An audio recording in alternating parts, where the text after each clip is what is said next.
पापा आज संडे है। क्या ढूंढ रहे हो? मैं ये ढूंढ रहा हूँ कि किसने पूछा। पापा आपके डैड जोक्स कब खत्म होंगे? मेरे डैड जोक्स से इतनी प्रॉब्लम है और खुद नोरा फतेही के फोटो पे मॉमी मॉमी कमेंट करता है। अगर वो तेरी मॉमी होती तो तू ऐसा दिखता? ऐसा ही दिखता, क्योंकि तब भी मैं आप पे ही जाता ना। क्यों है? क्या चाहिए? आज सन्स डे है, बेटों का दिन, तो सोचा मैं आपसे गिफ्ट ले लूं। मुझे कार चाहिए। इकलौते बेटे को कार चाहिए? अरे ये हीरे की अंगूठी में कहाँ कार आएगी पापा?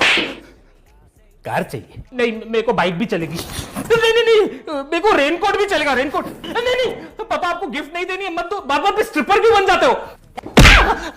क्यों चाहिए तेरे को रेनकोट? रेन मतलब बारिश, कोट मतलब कवर, तो बारिश के लिए कवर चाहिए।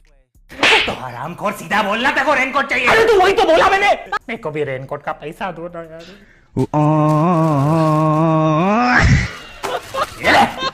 ये थैली पहन और उसको रेनकोट बना, चल।